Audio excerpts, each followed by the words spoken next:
1 Thessaloniciens chapitre 4 à partir du verset 13. Alléluia. Est-ce que vous y êtes, frère? Est-ce que tu es arrivé là dans 1 Thessaloniciens 4? Si tu es arrivé à 1 Thessaloniciens 4, dis Amen. Si tu as ta Bible et que tu es un peu perdu, tu commences, si tu retrouves le Corinthiens, tu dépasses les Corinthiens, il y a toute la famille des petits épîtres qui commencent. Corinthiens 1, 2, Galates, tu vas à Éphésiens, tu tournes un peu, tu as le grand frère, les Philippiens, et juste après les Philippiens, tu as Colossiens. Après les Colossiens, tu es arrivé à Thessaloniciens? Qui est à Thessaloniciens? Alors il y a le premier, je vous invite à aller au deuxième Thessaloniciens. Oh, pardon, restez au premier Thessaloniciens, au chapitre 4. Est-ce que vous y êtes? Nous allons faire une lecture ensemble dans le nom de Jésus. Nous lisons 1 Thessaloniciens 4, le verset 13 jusqu'à son verset, au verset 17, verset 18e. Je lis la parole du Seigneur avec vous. Lisons. Nous ne voulons pas, frères, que vous soyez dans l'ignorance au sujet de ceux qui dorment, afin que vous ne vous affligez pas comme les autres qui n'ont point d'espérance. Car si nous croyons que Jésus est mort et qu'il est ressuscité, croyons aussi que Dieu ramènera par Jésus et avec lui ceux qui sont morts. Voici en effet ce que nous vous déclarons d'après la parole du Seigneur. Nous les vivants, restez pour l'avènement du Seigneur. Nous ne dévancerons pas ceux qui sont morts, car le Seigneur lui-même a un signal donné à la voix d'un archange et au son de la trompette de Dieu, descendra du ciel et les morts en Christ ressusciteront premièrement. Ensuite, nous les vivants qui serons restés, nous serons tous ensemble enlevés avec eux sur des nuées à la rencontre du Seigneur dans les airs. Et ainsi, nous serons toujours avec le Seigneur. Verset 18. Consolez-vous donc les uns les autres par ces...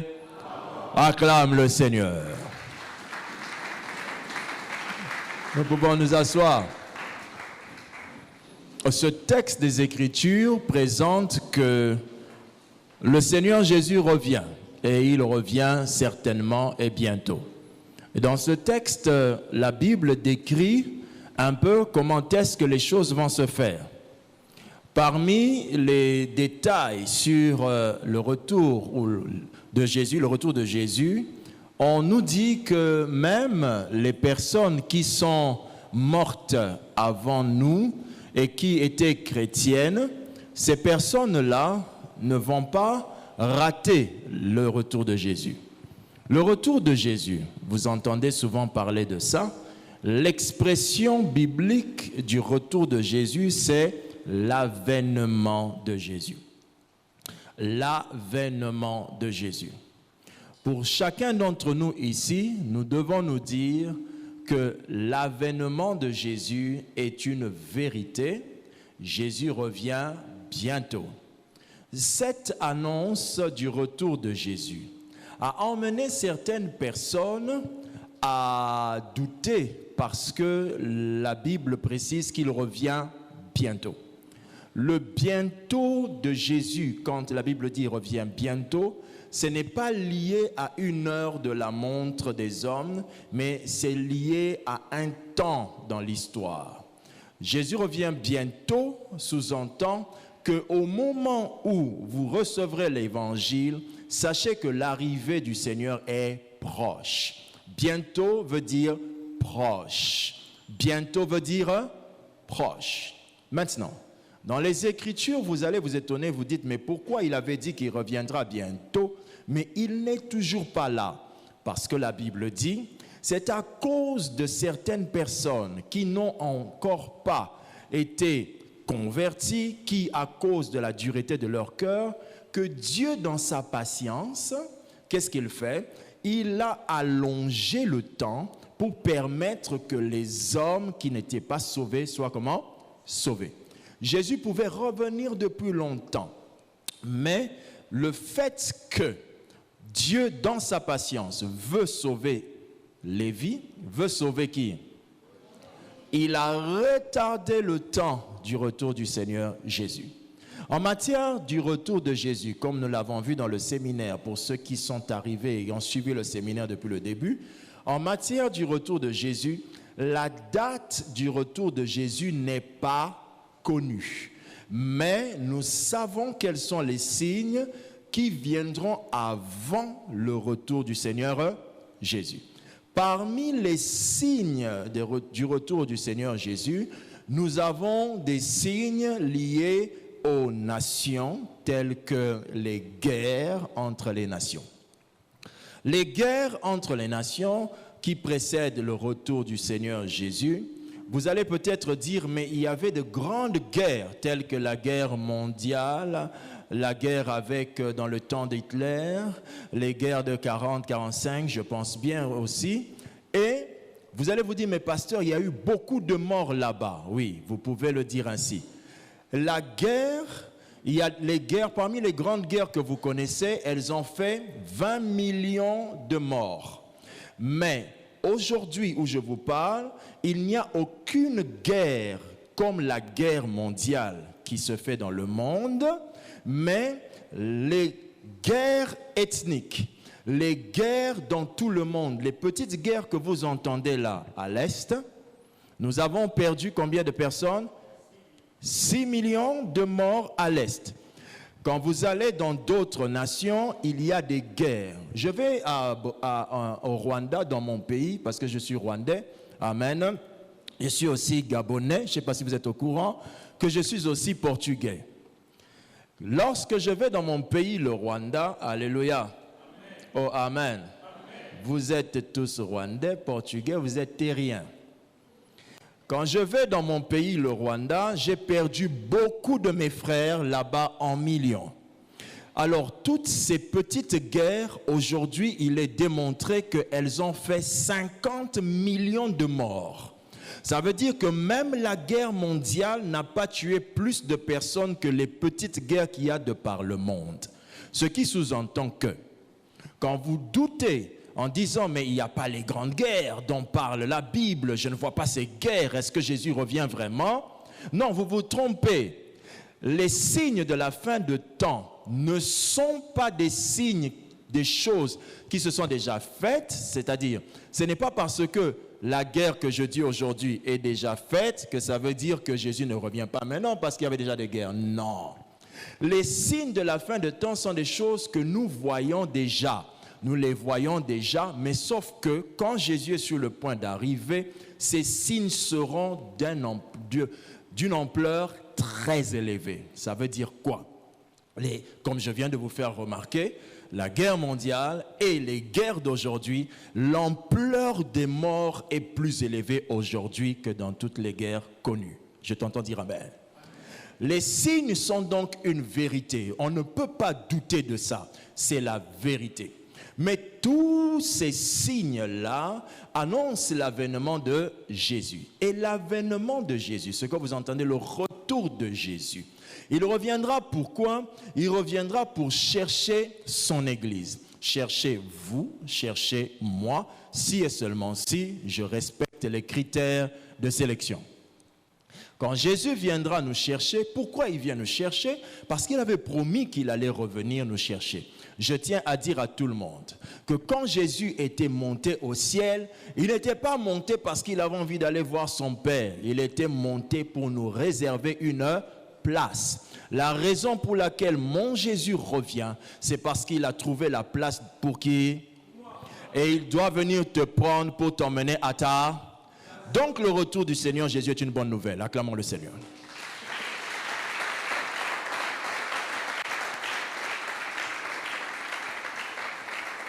Amen. Depuis le vendredi, nous avons commencé les 7 conseils pour se préparer au retour du Seigneur Jésus. 7 conseils pour se préparer au retour du Seigneur Jésus. Alléluia. Alléluia. Une petite parenthèse ouverte.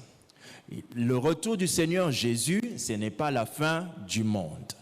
La fin du monde, c'est un autre événement. Le retour de Jésus, c'est un autre événement. Le retour de Jésus parle de Jésus qui vient chercher l'Église. La fin du monde, c'est la destruction de ce monde qui va être fait par le jugement de Dieu. Amen. On parlera de ça dans la suite du séminaire. Et tout bon chrétien doit connaître ces choses. Les 7 conseils pour se préparer au retour de Jésus. Nous avons signalé le vendredi 3 conseils ou 4, si je ne me trompe pas. Je vais répéter certaines choses, mais en les survolant. Lorsque vous savez que Jésus revient bientôt, voici 7 conseils que vous devez suivre et respecter. Premier conseil, aimez l'avènement de Jésus. Aimez l'avènement de Jésus. Vous allez me dire, pasteur, vous voulez me dire que je dois aimer le fait que Jésus revient bientôt? Oh oui, tu dois l'aimer, tu dois aimer ça. Que dit la Bible? De Timothée chapitre 4 verset 8 nous dit ceci. Désormais la couronne de justice m'est réservée. Le Seigneur, le juste juge, me le donnera dans ce jour-là. Et non seulement à moi, mais encore à tous ceux qui auront aimé son avènement. La Bible dit que Dieu va donner la couronne, Dieu va récompenser les personnes qui auront aimé son retour. Alléluia. Alléluia. Ok, la Bible, je sais que vous le saviez, je sais, mais je vais essayer de vous le rappeler. Savez-vous que Jésus, c'est notre époux? Et nous, l'Église, nous sommes son épouse, c'est ça? Si vraiment Jésus est notre époux et que nous ne sommes pas contents, nous n'aimons pas son retour, n'est-ce pas là un mauvais signe dans notre relation? Oh. Ok. Donc, l'un des signes qui prouve que je ne suis pas prêt au retour de Jésus, c'est que je n'aime pas son retour.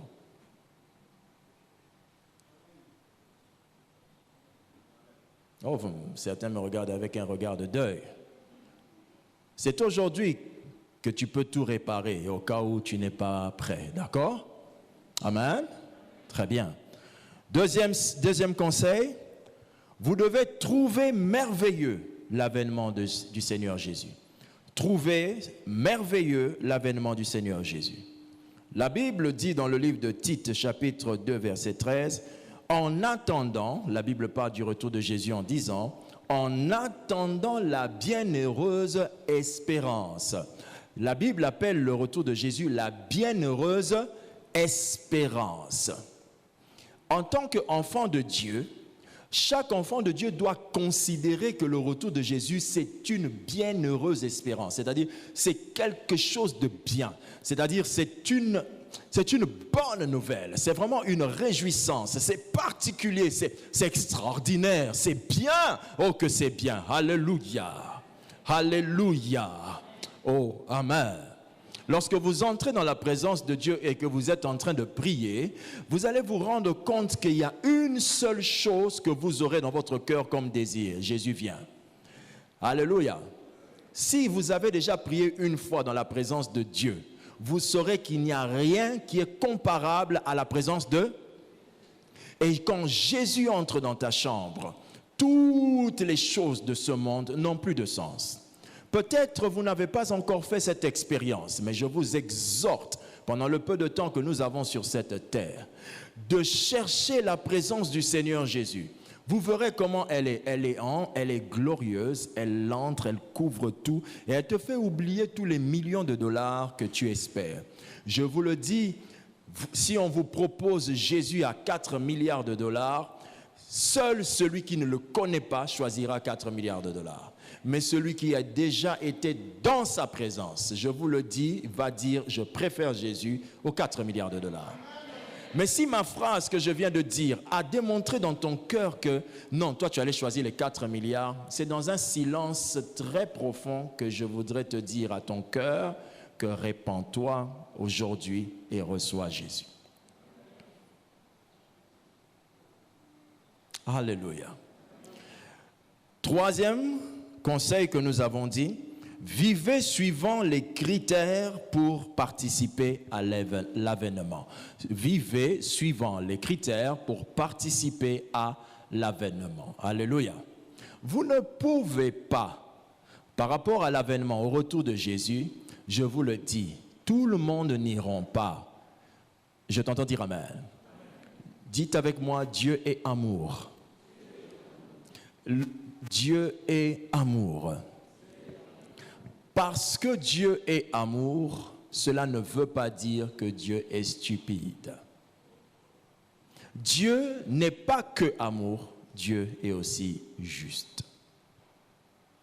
La justice de Dieu fait que Dieu ne peut pas accepter de voir quelqu'un s'attacher à lui toute la vie et celui qui ne s'attache pas à lui vient hériter des mêmes récompenses que la personne qui s'est attachée à lui. Non, Dieu est juste, il ne peut pas permettre ça.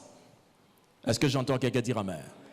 Dans la justice de Dieu, Dieu ne peut pas permettre que vous qui craignez sa parole, que vous puissiez rater le ciel.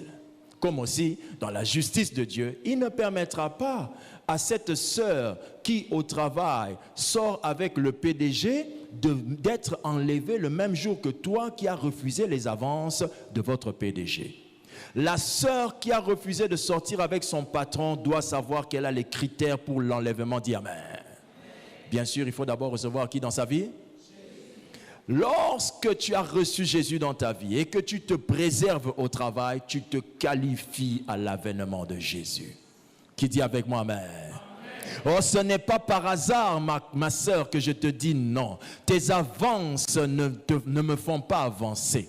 Tes avances me font reculer. Je refuse tes propositions parce que j'ai une autre proposition, celle d'une rencontre que tout le monde verra. Dans ton mariage, tu as invité tes amis, mais dans le retour de mon Seigneur, tout œil le verra. Dans le retour de mon Seigneur, des millions de chrétiens me verront monter en même temps avec eux. Cet événement-là est plus grand que sortir avec toi. Alléluia. Dites à ce jeune homme, mon gars, tu es trop petit pour te comparer à mon Jésus. Alléluia. Est-ce que quelqu'un me suit attentivement? Parce que tu te qualifies au retour, tu dois être qualifié, tu dois respecter les choses que Dieu dit pour être enlevé avec le Seigneur Jésus. Et là, la Bible vous dit ceci: ne suivez pas les convoitises mondaines. C'est toujours dans Tite, chapitre 2, verset 12, on a lu cela dans la semaine. Ne suivez pas les convoitises mondaines. Bien-aimés dans le Seigneur, s'il y a une chose qui va vous faire rater le ciel, ce sont les convoitises de ce monde. Convoitise mondaine.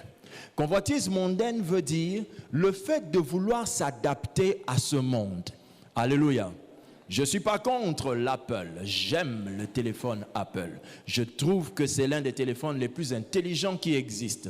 Mais si je dois être triste parce que je n'ai pas l'Apple 13, ça existe déjà? C'est quoi? Hein? Donc, je suis même déphasé parce que franchement, alléluia, je connais Jean 3,16, je peux rater Apple 12, je m'en moque pas mal. Amen. Mais si parce que je n'ai pas l'Apple, je suis abattu, je suis attristé, je prouve que j'ai envie de me conformer aux autres. Et en voulant se conformer aux autres, vous risquez de vous faire séduire et de vous éloigner du chemin du retour de Jésus-Christ. Alléluia. Est-ce que qui dit avec moi amen? Vous voyez les chantres, il y a des chantres que vous connaissez qui ne craignent pas Dieu, qui chantent et il y a une grande onction qui tombe. Vous connaissez ce genre de chantres, n'est-ce pas? Ces chantres sont mondains même s'ils sont dans l'église du Seigneur. Ne vous conformez pas à eux. Ce sont des ânes, c'est-à-dire que Dieu les utilise pour apporter un message, mais ils n'entreront pas au ciel. La Bible dit qu'ils ont conduit les gens, mais eux-mêmes n'entreront pas. Alléluia. Il y a un autre style à imiter, celui des personnes qui craignent Dieu. La Bible dit cherchez l'Éternel avec ceux qui le craignent et ceux qui le servent d'un cœur sincère. Alléluia. Donne un amen s'il te plaît. Quatrième conseil, c'est ça? Le quatrième conseil que nous avons donné, c'était que nous devons conserver ce que nous avons. Conserver ce que nous avons. Apocalypse 3, verset 11. Jusque-là, je n'ai pas encore commencé à prêcher le message, la partie de ce matin. Je suis juste en train de faire un rappel de ce qui a été dit la veille. Conservez ce que vous avez. Apocalypse 3, verset 11. Voici ce que dit la Bible. Je viens bientôt. Retiens ce que tu as, afin que personne ne prenne ta couronne. Je viens bientôt. Retiens ce que tu as, afin que personne ne prenne ta couronne. Dans ce texte, la Bible montre que Jésus revient comment? Bientôt. Mais une chose qu'il dit pour vous avertir, c'est retiens ce que tu as et que personne ne prenne ta couronne. Alléluia. Qu'est-ce que ça veut dire? Le Seigneur Jésus revient, et ça c'est sûr. Il y a certaines personnes qui se disent qu'elles vont être enlevées quand Jésus viendra. Mais voici, ce n'est pas la conviction que tu as sur le retour de Jésus qui te qualifie à être enlevé avec lui. Tu peux être convaincu que Jésus va te prendre toi, mais tu restes. Car ce n'est pas lié à la conviction des gens. Moi je prie, Jésus va me prendre. Non, voici ce que dit la Bible. La Bible dit, retiens ce que tu as.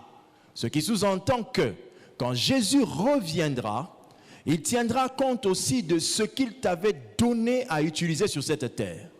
Et s'il se rend compte que tu as abandonné ce que tu avais pour devenir un partenaire de l'Église, tu as abandonné l'évangélisation, tu as dit, je deviens partenaire comme j'ai maintenant des millions de dollars, je ne veux plus être dans les jeûnes et prières, j'abandonne mon rythme de prière, j'abandonne mon rythme de sanctification, mais je donne quand même à l'Église, tu es disqualifié pour l'enlèvement. Il y a dans le domaine spirituel, Satan pour détruire un païen, il vient en tant que Satan. Et pour détruire un chrétien, il vient en tant qu'ange de lumière. Ça veut dire, pour que Satan détruise votre foi, il utilisera une autre foi. Cela veut dire, pour que Satan détruise votre connaissance, il utilisera une autre connaissance. Rappelez-vous que la Bible déclare dans le livre de Matthieu 4 que lorsque Jésus-Christ était face à Satan, Satan ne lui a pas dit « je vais te tuer ». Satan lui a dit, il est écrit. Satan a donc utilisé une autre connaissance pour induire Jésus en erreur. Alors pour vous aussi, frères et sœurs, ne pensez pas que le diable va changer de méthode. Le diable utilisera une autre connaissance pour détruire ce que vous avez. Comment? Il va vous dire, écoute ma sœur, toi tu es une dame, aujourd'hui Dieu t'a élevée, tu as des voitures, tu voyages comme tu veux, tu peux au moins acheter l'église, la parcelle de l'église. Et là, tu prends ton argent, tu achètes la parcelle de l'église à toi-même, à 3 millions de dollars, pop, tu déposes. Et on construit, on dit Alléluia. Mais, tu as abandonné la sanctification. Tu n'as pas retenu la sanctification, mais tu l'as abandonnée. Alors Jésus, quand il reviendra, il ne tiendra pas compte de ce que tu fais aujourd'hui, mais il tiendra compte de ce qu'il t'a donné. Quand Jésus parlait avec les apôtres en donnant les paraboles sur son retour, il a dit ceci. Il y en aura qui ont reçu 5 talents. L'un 5, l'autre 2, c'est ça, 3 ou 2? 2 ou 3? L'un, c'est bien 2, non? 2. Et le dernier, 1 talent. Le dernier a dit à Jésus, je savais que tu es un Dieu juste, que tu es un Dieu, tu es un grand Dieu, tu sais ce que tu fais, tu décides de ce que tu fais. Il savait des choses sur Jésus, mais il n'avait pas utilisé ce que Jésus lui avait donné. Le fait seulement qu'il n'avait pas utilisé la chose que Dieu lui avait donnée, il ne l'avait pas retenue, il ne l'avait pas exploitée, on l'a mis dehors en disant loin de nous. Donc, ne pensez pas que ce que vous connaissez sur Dieu va vous aider à connaître Dieu. Ce que vous connaissez sur Dieu doit être la chose qui vous conduit à faire ce que Dieu attend de vous. Et quand vous faites ce que Dieu attend de vous, c'est alors que vous allez être qualifié pour cet avènement, pour ce retour de Jésus. Il y a beaucoup de gens ici qui ont décidé de devenir des commerçants. Dites avec moi commerçant. Encore une fois, dis à ton voisin, es-tu commerçant? Alléluia. Amen. Demande-lui aussi s'il paye sa dîme, s'il te plaît. Si tu as remarqué qu'il y a eu un sourire rapide, c'est qu'il ne paye pas. Alors, lorsque tu te rends compte qu'aujourd'hui tu es devenu commerçant, c'est un bon choix pour défendre ta vie sur terre. Mais il y a d'autres décisions que tu es censé prendre en dehors des décisions liées à ta vie sur terre. Il y a des décisions liées à ta vie céleste. Amen. Si je n'avais jamais vu le ciel, je pouvais prêcher cette parole avec conviction. Mais le fait que je connais cette parole et j'ai vu le ciel, je peux vous dire avec certitude que ce que dit la Bible est vrai. Ce n'est pas parce que moi j'ai vu que c'est devenu vrai. Mais ça c'était déjà vrai, mais j'ai attesté, j'ai vécu cette vérité. Et pour toutes les fois que j'ai vu le ciel, je n'ai jamais vu au ciel une personne qui était à moitié mondaine. Au ciel, toutes les fois, la fois où il m'est donné de bien voir le ciel, je n'ai vu que des personnes qui craignaient Dieu sérieusement. Jamais les moitiés-moitiés. Jamais celle qui dormait avec des soucis parce qu'elle n'a pas reçu la dernière perruque. Celles-là, je ne les ai pas vues. Je n'ai pas vu les frères qui, eux, étaient tout le temps dans le mode de ce monde. Je ne les ai pas vus. Et je me rappelle avoir vu un pasteur qui a été chassé dans la présence de Dieu, loin de la présence de Dieu, et jeté dans un lac de feu. Et ce pasteur avait quelque chose que j'avais remarqué. Sa coiffure était une coiffure stylée. Je n'ai pas envie de donner les détails. Stylée. Parce que je dis stylée parce qu'il y a des grands bishops aujourd'hui qui ont cette coiffure et qui vous disent que Dieu regarde seulement le cœur. Le jour où vous allez dire à un sculpteur, à quelqu'un qui fait les ekeko, vous dites, moi ekeko, regarde-moi seulement dans le cœur. Vous avez compris? C'est ça l'idiotie. L'ekeko, la forme de l'ekeko est la preuve de la grandeur de l'artiste. Oui ou non? Si Dieu regarde qu'à ton cœur, il n'aurait pas dit dans la Bible que Sarah était belle. Si Dieu regarde qu'au cœur, il n'aurait pas précisé que David était un bel homme. Il n'aurait pas précisé que Saül était élancé, haut de taille, et dépassait tout le monde d'une tête. Dieu ne regarde pas uniquement qu'au cœur. Il regarde aussi à votre apparence. Alléluia. La preuve en est, je me rappelle hier avoir entendu qu'on commence à m'appeler le pasteur le plus élancé de l'Afrique centrale. Waouh! Alléluia. Donc, c'est une identité. Votre taille est une identité. Lorsque l'on regarde une femme avec une superbe taille, mais qui sait couvrir son corps, c'est une identité. On dit, cette femme, elle est très belle, mais regarde comment elle marche, regarde comment elle vit. Une belle femme comme ça, mais regarde comment elle est. Elle n'est pas dans vos histoires. Être une femme claire de peau est une identité. Les métisses, des prostituées, n'est-ce pas ce qu'on a l'habitude de dire? Maintenant, quand on voit une métisse qui craint Dieu, qu'est-ce qu'on dit? Elle, malgré sa beauté, malgré son teint, elle craint Dieu. Ce qui veut donc dire que son teint est une identité. Vous ne pouvez pas prétendre que Dieu ne regarde qu'au cœur. Alléluia. Dis avec moi un amen bien. Donc, le Seigneur Jésus qui revient et qui est vraiment à la porte, vous demande de conserver ce que vous avez. Si quelqu'un a pris un poste à l'église il y a de cela 3 ans et qu'il a décidé à l'église il y a trop de problèmes, je ne veux plus travailler à l'église. Eh bien mon frère, ça c'est la définition de l'égarement. L'égarement, ça veut dire j'étais dans le chemin et je me suis perdu. Amen. dans ton lieu de travail, il y a aussi des problèmes, mais tu n'as jamais demandé qu'on ne te paye plus. Alléluia. Alléluia.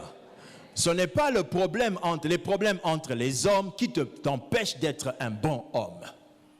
Ce n'est pas le problème qu'il y a au milieu des humains qui t'empêche d'être un bon humain. Tu te distingueras si tu sais vivre au milieu des hommes méchants, mais toi tu ne te corromps pas. Je me rappelle de la chanson bien-aimée de frère Patrice, Daniel à Babylone. Il était au milieu des gens qui ne craignaient pas Dieu, mais lui craignait Dieu. Il brillait comme une lumière. Si tu penses que dans l'église où tu es, il y a beaucoup de moins sérieux, eh bien c'est l'endroit idéal pour que ta lumière les éclaire et les transforme. Mais si tu n'es pas capable de nous transformer par ta bonté, c'est que toi-même, tu n'es pas bon. Amen. Alléluia. Conserve ce que tu as. Conserve ta sainteté. Conserve ton sérieux. Conserve toutes les choses que tu as et que Dieu t'a donné. Conserve les choses que tu as reçues dans le jeûne et la prière. Conserve la dimension que tu as reçue dans la crainte de Dieu, dans la lecture de la parole de Dieu. Conserve ces choses. Alléluia. Cinquième point, nous sommes maintenant au point que tout le monde va suivre ce matin. Voici le 5e conseil pour l'avènement, pour se préparer à l'avènement du Seigneur Jésus et ne pas le rater. Vivre d'après la parole de Dieu et non en ennemi de la parole. Vivre d'après la parole de Dieu et non point en ennemi de la parole. Alléluia. Est-ce que je peux t'entendre dire amen? Vivez d'après la parole de Dieu et non pas en ennemi de la parole de Dieu. La Bible dit dans Apocalypse 22, verset 7, « Et voici, je viens bientôt. Heureux celui qui garde les paroles de la prophétie de ce livre. » Aidez-moi, ce son me dérange. La Bible dit, « Et voici, je viens bientôt. Heureux celui qui garde les paroles de la prophétie de ce livre. » La Bible nous enseigne ceci. Je ne sais pas si vous avez déjà découvert ce texte. J'ai déjà dit ça à certains. Je ne sais pas. Je vais vous faire voir quelque chose. Quand j'ai découvert cela, j'étais très content. Vraiment très content. Apocalypse 1, verset 3. J'étais très content. Vraiment très content. Apocalypse 1, 3. La Bible dit, je peux lire? La Bible dit, heureux celui qui lit et ceux qui entendent les paroles de la prophétie et qui gardent les choses qui y sont écrites, car le temps est proche. Vous comprenez le lien? Jésus revient bientôt, mais heureux êtes-vous si vous gardez les paroles. Et la Bible ne dit pas seulement garder, mais ici la Bible dit quoi? Lis. Heureux celui qui lit et ceux qui entendent les paroles de la prophétie et qui les gardent. Avec la parole de Dieu, il y a 3 dimensions. Lire, entendre et garder. Lire, entendre et quoi? Et garder. Lire la Bible. Entendre la Bible. Ou encore lire la parole de Dieu, entendre la parole de Dieu et garder la parole de Dieu. Ces 3 points ici ont 2 dimensions. Première dimension, tu lis la Bible, tu peux aller l'entendre à l'église et ce que tu entends, tu dois garder. La deuxième dimension, et c'est ça même la signification de ce texte. 1. Toi-même, tu lis la Bible. Pendant que tu lis la Bible, tu entends la parole dans ton cœur. Tu es en train de lire la parole de Dieu, tu entends le Seigneur te dire, il faut que tu fasses ça. Nous tous ici, quand on lit un texte qui dit « abandonne l'impudicité », si ce texte que vous lisez vous touche, c'est qu'il vous a, on dit, il vous a parlé. Vous lisez la parole, vous l'entendez dans votre cœur et après il faut faire quoi? Garder. Garder veut dire respecter, pratiquer, vivre d'après. Amen. Vous devez la garder. Et la Bible dit, ce n'est que ceux qui font ça qui sont heureux. Dites avec moi, heureux une fois. Heureux deuxième fois. Heureux une dernière fois. Dans la Bible, la version originale de ce texte ne dit pas heureux. Elle dit béni soit. Ça veut dire, il y a des bénédictions que vous ne pouvez jamais avoir si vous n'êtes pas d'abord béni de Dieu. Être béni de Dieu, c'est différent d'avoir des bénédictions. Être béni de Dieu, c'est avoir reçu de Dieu la faveur de recevoir les bénédictions. Être béni de Dieu, c'est avoir au-dessus de toi l'ouverture du ciel qui permet que les choses avancent. Être béni de Dieu, c'est avoir été ouvert à. Nous avons l'habitude de chercher la voiture. La voiture, c'est la conséquence d'être béni de Dieu. Je n'ai pas dit que c'est ça. Je vous donne un exemple au niveau le plus terre à terre. D'accord? Nous avons l'habitude de chercher les choses de ce monde, mais les choses de ce monde sont la conséquence d'être béni de Dieu. À part ça, il y a aussi, nous avons l'habitude de chercher une vie de prière. Vous priez pendant des heures où on voit Dieu, on écoute la voix de Dieu. Ça, pour l'obtenir, il faut être béni de Dieu. Et l'une des choses qui ouvre le domaine spirituel, c'est lorsque vous lisez la Bible, vous l'entendez dans votre cœur et vous la pratiquez. Et comme je viens de parler de 3 choses, lire, entendre et pratiquer, vous devez vous dire une chose. Si l'une d'entre elles, je ne la fais pas, ça va empêcher les 2 autres, d'où ça va bloquer ma bénédiction. Qui me dit Amen?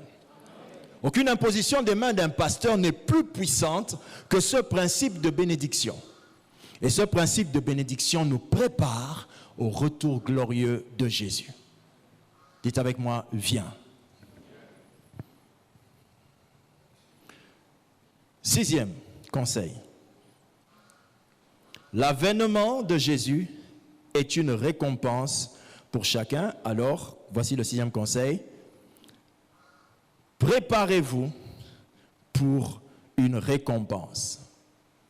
Préparez-vous pour une récompense.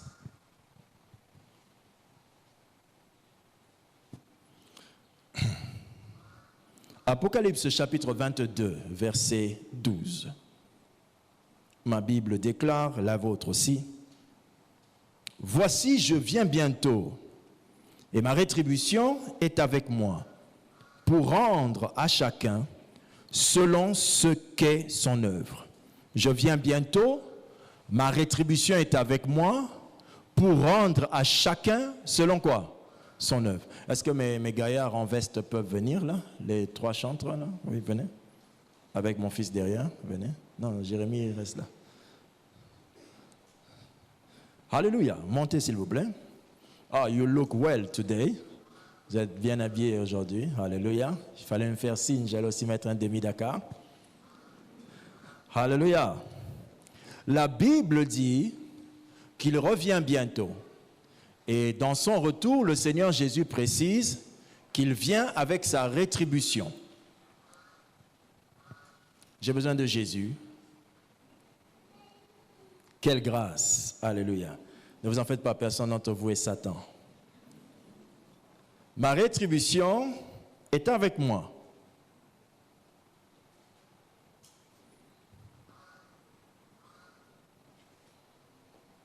Désolé, c'est dur d'être le Seigneur.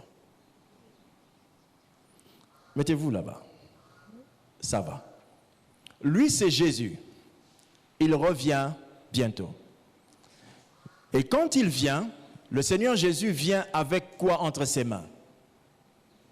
Sa rétribution. Rétribution veut dire c'est récompense. Et les récompenses du Seigneur Jésus, quand il revient, est-ce que Jésus peut, en revenant, dire « j'ai oublié la récompense de quelqu'un » ? Non. Est-ce que Jésus peut, en venant, confondre les récompenses entre les personnes? Non. C'est-à-dire, si la bouteille d'eau, c'est la plus petite récompense, le mouchoir, c'est la deuxième récompense, et la Bible est la plus grande récompense, j'ai une question à vous poser, peuple de Dieu. Lui, c'est un bon frère qui chante, mais qui ne veut pas prier. Je n'ai pas dit que c'est ça qu'il fait. Ce n'est pas une prophétie. C'est un bon frère qui chante, mais qui ne veut pas prier. Amen. Lui, c'est un frère sérieux qui prie beaucoup, qui fait ce que Dieu lui dit, qui fuit le péché de tous côtés, et il est dans la volonté de Dieu. Celui-ci, c'est quelqu'un qui aime beaucoup Dieu, et il vient toujours à l'église les dimanches. Jésus est de retour. Aidez le Seigneur Jésus à donner les récompenses. À qui doit-il donner la bouteille d'eau, la plus petite récompense? Ah, tu ne peux pas conseiller Jésus. À qui doit-il donner la petite récompense, la bouteille d'eau? À qui? J'entends ici au chante. À qui? Au premier. C'est dur d'être Jésus, hein? Ok, on va essayer. Je reprends. Lui, c'est un chantre, mais il ne prie pas. Lui, c'est un bon frère. Il prie beaucoup, il jeûne, il est dans les choses de Dieu, sanctification plus, et il est dans la volonté de Dieu. Celui-ci, il aime Dieu. Il vient à l'église tous les dimanches. À qui on doit donner la plus petite récompense?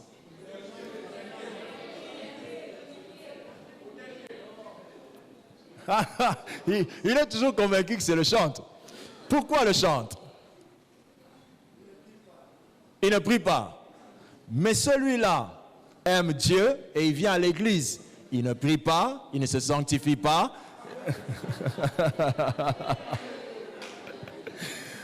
C'est dur d'être le Seigneur Jésus. Ok, Seigneur Jésus donne la petite récompense à notre frère. Alléluia. Il y en a parmi vous qui sont tous conscients qu'ils sont comme ce frère. Frère, aide tes frères à te reconnaître. Vous venez à l'église. Vous aimez Dieu. Vous avez des belles Bibles. Vous ne les lisez pas. Vous ne priez pas. Vous êtes ce frère. Vous ne pouvez pas attendre de Dieu une grande récompense. Je veux peut-être avoir le temps de l'enseigner cette année. Au ciel, on n'aura pas tous la même place. On n'aura pas tous les mêmes demeures. On n'aura pas tous les mêmes garnisons. On n'aura pas tous le même éclat. Au ciel, certains verront Dieu à des kilomètres. D'autres verront Dieu dans sa sphère. Frères, ce genre de chrétiens, si vous ne faites pas attention, vous côtoyez la clôture du royaume. Jésus, deuxième récompense. À qui doit-il donner la deuxième récompense? On fait avec. C'est la qualité des chrétiens d'aujourd'hui. Il y a des frères qui sont ici, qui pensent que leur sanctification et leur vie avec Dieu, c'est servir Dieu dans un département, mais ne pas avoir une vie profonde. Voici votre ressemblance. Alléluia. Jésus, tu es méchant. Tu as dit que tu aimais tout le monde. Non, mon amour n'est pas insensé. Mon amour est juste. À ce frère qui a craint Dieu, qui a prié, qui s'est sanctifié, qui lorsqu'on lui disait petit, il lui disait non. Jésus lui remet la grande récompense. Donne Jésus. Vous êtes ici aussi, mais je vous dis déjà, vous êtes très peu nombreux. Ma Bible enseigne que le nombre de ceux qui vivent comme ce jeune homme sont très peu nombreux. Voici le modèle de chrétien qui a du succès c'est un modèle de chrétien que vous devez refuser. Aimez le modèle de chrétien que les gens ne supportent pas. Les gens qui disent, il exagère. Lui, il croit que Dieu l'aime seulement lui. C'est ce genre. Mais lui, c'est un donneur de leçons. C'est ce genre. La Bible dit qu'il est impossible à la lumière de vivre dans les ténèbres. Il est impossible qu'un fils de lumière vive et marche dans les ténèbres avec les gens. Jamais. Si vos meilleurs amis ne sont pas changés, c'est que ce sont eux qui vous ont changé. Ne pensez pas que la chrétienté peut être en vous sans toucher quelqu'un. C'est impossible. Toute vraie chrétienté qui est en quelqu'un touche les autres. Et si ça ne touche pas les autres, c'est que tu l'as défini mal. C'est que tu la vis mal. Tu es certainement parmi ceux-là qui aiment les choses de Dieu, mais qui n'arrivent pas à se sanctifier davantage. Tu es peut-être celui qui sait dire, je paye ma dîme, mais tu ne vas pas en profondeur. Dans le ciel, la bonté de Dieu peut nous accueillir parce que nous avons reçu Jésus. Mais je peux vous assurer, si le Seigneur Jésus a un plan pour certains ici, tel que ce monsieur, si le Seigneur avait un plan pour lui et qu'il n'a pas vécu le plan de Dieu, moi je ne suis pas Jésus et je ne sais pas s'il va aller au ciel ou pas. Mais ce que je sais, un jour dans le livre de Matthieu chapitre 7, que je vous demanderai de lire pour moi parce que moi peut-être j'ai oublié. Matthieu chapitre 7. Vous pouvez ouvrir la Bible?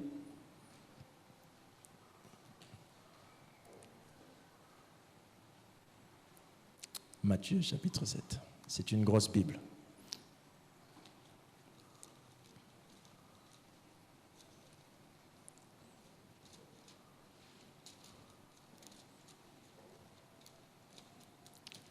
À son verset 21e. Tiens. Mets le doigt là. Lisons la Bible dans Matthieu 7, 21. Allons-y. 1, 2, 3. Ceux qui me disent Seigneur, Seigneur, n'entreront pas tous. N'entreront pas tous. Donc, certaines personnes qui disent Seigneur, qui ont le nom du Seigneur dans leur bouche, malgré qu'aux yeux des hommes, on les appelle chrétiennes, et n'entreront pas. Continue. Mais celui-là, seul qui fait la volonté de mon Père, qui est dans les cieux, fera, on y va? Plusieurs me diront ce jour-là, Seigneur, Seigneur, n'avons-nous pas prophétisé en ton nom? N'avons-nous pas chanté? N'avons-nous pas fait beaucoup de miracles? N'avons-nous pas? C'est fini? Ok. Regardez-moi s'il vous plaît. Est-ce que ce type mérite d'aller au ciel? Est-ce que ce type mérite d'aller au ciel? Il n'y a pas 3 modèles. Il n'y en a qu'un seul.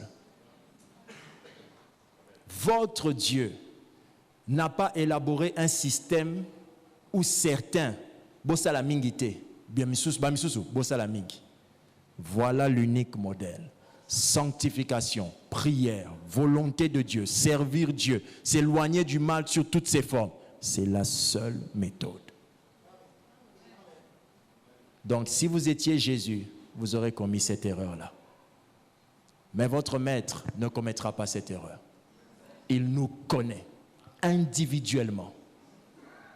Alléluia. Oh, surtout ne nous dis pas que de la mini-jupe que tu as, ce n'est que le corps qui porte, le cœur est attaché à Dieu. C'est faux. Tu te sens à l'aise là-dedans parce que tu n'es pas comme nous. Tu n'es pas de cette race de saints qui, lorsqu'ils mettent quelque chose, ils sentent que celui qui habite au-dedans dit non. Si ton Saint-Esprit à toi est très paisible dans une boîte de nuit, tu n'as pas un Saint-Esprit, mais tu as certainement un esprit. Certainement. Et ça doit être Satan. Je t'invite à te rendre compte que bientôt, le Seigneur reviendra.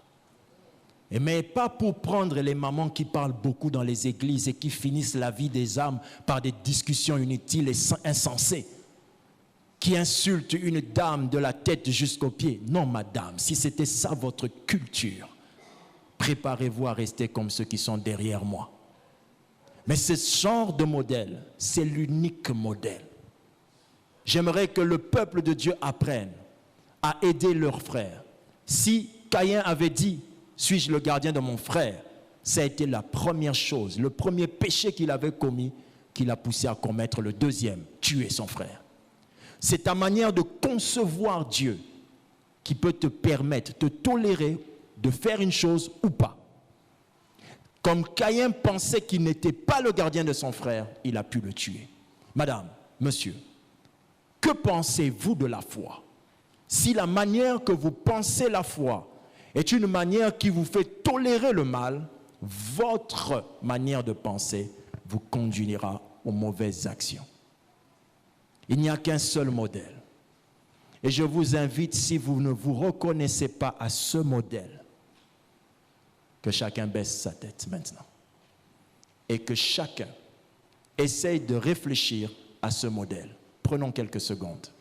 Baissons nos têtes tous, réfléchissons à ce modèle. J'invite mon fils qui est venu pour chanter ce chant avec nous, un chant de retour, de s'approcher. Viens, fils. Pendant que tu es en train de réfléchir, réfléchis attentivement à ce modèle que tu as vu, que tu as entendu, que l'on a dépeint. Réfléchis, réfléchis. Prends le temps, réfléchis.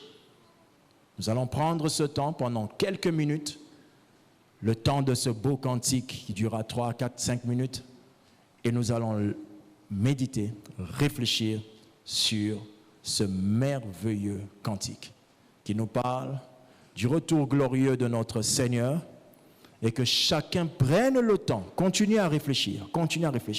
Est-ce que je suis ce modèle? Est-ce que je suis ce modèle? Est-ce que je suis ce modèle? Seigneur, toi qui me connais, toi qui me sondes, moi aussi, est-ce que je suis ce modèle?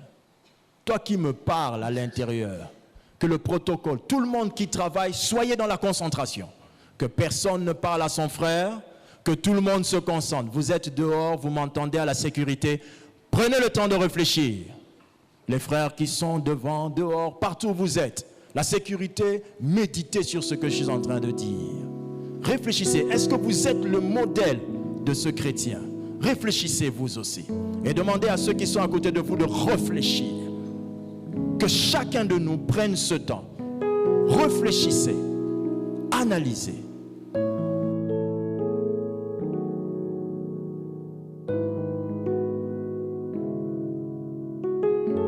Vous êtes peut-être dans vos maisons en train de nous suivre en ligne. Je vous demanderai, vous aussi étant concernés, de mettre votre main sur votre cœur. Comme je demande à ceux qui sont ici, mettez votre main sur votre cœur, votre main droite. Je vais d'abord prier et après je vais vous demander de faire une prière avec moi. Ce n'est pas nécessairement une prière d'acceptation. Ce n'est pas nécessairement une prière pour devenir chrétien. Peut-être pour les autres, mais ça sera juste une prière pour se mettre en bon état avec Dieu. Je vais d'abord prier. Tendre Père, c'est dans des vases d'argile que tu as déposé ton Esprit Saint. Lorsque tu nous as donné ton Esprit, tu faisais confiance en l'œuvre du Saint-Esprit, en nous. Si ce n'était que moi et mes frères, nous sommes incapables de te servir, de te craindre et de vivre d'après la parole. Aujourd'hui, nous venons ensemble te demander pardon pour toutes les choses que nous faisons qui ne cadrent pas avec ta volonté. Des choses qui sont mauvaises, que ce soit en pensée, que ce soit en acte. Venons à toi, Seigneur, le cœur véritablement conscient et sincère. J'ai péché contre toi et je te demande pardon. Toi qui me sondes au profondeur de moi, toi qui me connais, je te supplie de me transformer afin que ce jour glorieux de ton retour, que je ne rate pas le ciel. Je sais que les problèmes de la vie peuvent me pousser à commettre des mauvaises choses, mais je suis ton enfant. Je reviens à toi tel que je suis et je t'en supplie, pardonne-moi. Je suis conscient de mes faiblesses, conscient de ce que je fais et je t'assure que je suis aujourd'hui convaincu qu'il faut que je me replace dans le chemin. Sauve-moi, change-moi. Maintenant, je vais prier avec vous dans le nom de Jésus. Répétez ensemble. Seigneur Jésus, c'est avec un cœur plein de foi, que je t'adresse cette prière. J'ai besoin de toi. J'ai besoin de toi. J'ai vraiment besoin de toi. J'ai entendu ta parole et je ne veux pas rater le royaume. Mais j'ai besoin de toi. Donne-moi ton Saint-Esprit pour qu'il me conduise, qu'il me dirige, qu'il me sanctifie par la parole que j'entends, par la parole que je lis, dans le nom de Jésus. Aujourd'hui, Seigneur, c'est avec un cœur plein de foi que je te confie ma vie et que je te donne rendez-vous et que je réponds à ton rendez-vous, au rendez-vous de ton retour dans les airs pour l'enlèvement. Je me réjouis ce matin de ce que je ne raterai pas l'enlèvement. Tu me prendras avec tous les saints du monde et tu nous accueilleras avec tous les saints du monde pour entrer dans la gloire de Dieu.